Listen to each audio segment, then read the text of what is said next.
Bonjour et bienvenue sur Isobourse. Vendredi 14 octobre 2022, l'indice CAC 40 a terminé la semaine sur une hausse hebdomadaire de 1,11% à 5932 points, en repli de 17,1% depuis le début de l'année 2022. Alors les principaux indices américains et français ont clôturé la semaine en ordre dispersé. La Bourse de Paris a enregistré des gains pour la deuxième semaine consécutive, la plus forte hausse hebdomadaire revenant au baromètre dit petite valeur, l'indice CAC Small, avec un rebond de 1,24%. Aux États-Unis, tous les grands indices se sont repliés cette semaine, la plus forte baisse hebdomadaire revenant au Nasdaq Composite, avec une perte de 3,11%. Malgré la progression observée depuis 2 semaines en France, les principaux indices de la Bourse de Paris sont toujours mal orientés à moyen terme depuis déjà plusieurs mois. Il en est de même outre-Atlantique où les indices évoluent au sein d'une tendance baissière de moyen terme depuis le début de l'année 2022.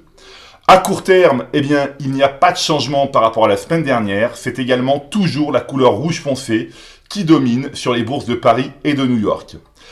Après un rebond de contre-tendance dans l'été 2022, les courbes de pression Isobourse 5 et 20 semaines de l'indice S&P 500 sont repassées négatives dans la semaine du 12 septembre 2022. À moyen terme, le modèle Isobourse est négatif sur l'indice élargi de la Bourse de New York depuis le croisement baissier des courbes de pression Isobourse 5 et 20 mois validé en janvier 2022.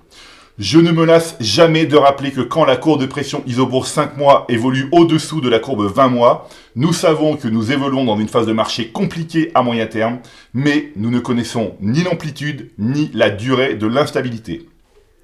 Sur le plan des actions, maintenant, l'analyse de la composition du S&P 100, donc l'indice représentatif des 100 plus grandes sociétés cotées sur les marchés américains, montre que le consensus moyen terme Isobourse évolue dans le rouge avec plus de 95% des valeurs en tendance baissière ou en retournement baissier. Comme je l'indique régulièrement, il est important de rester à l'écart des valeurs dont la tendance moyen terme est toujours baissière, c'est-à-dire les valeurs dont la recommandation moyen terme est restée à l'écart. Rester à l'écart des tendances majeures baissières est un principe de bon sens pour l'investisseur. Pour le vérifier, observons les performances des valeurs du S&P 100 depuis le signal baissier moyen terme du modèle Isobourse, c'est-à-dire depuis le croisement baissier des courbes de pression Isobourse 5 et 20 mois. Être rigoureux et patient, c'est savoir rester à l'écart des valeurs dont la tendance majeure est toujours baissière, à l'image de l'action PayPal qui perd 69% depuis le signal Isobourse.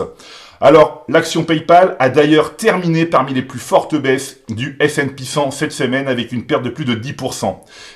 Sans surprise, le modèle Isobourse est négatif à moyen terme sur le titre du spécialiste américain du paiement en ligne depuis le croisement baissier des courbes de pression Isobourse 5 et 20 mois validé en septembre 2021. La colonne jour indique le nombre de séances écoulées depuis le signal baissier moyen terme.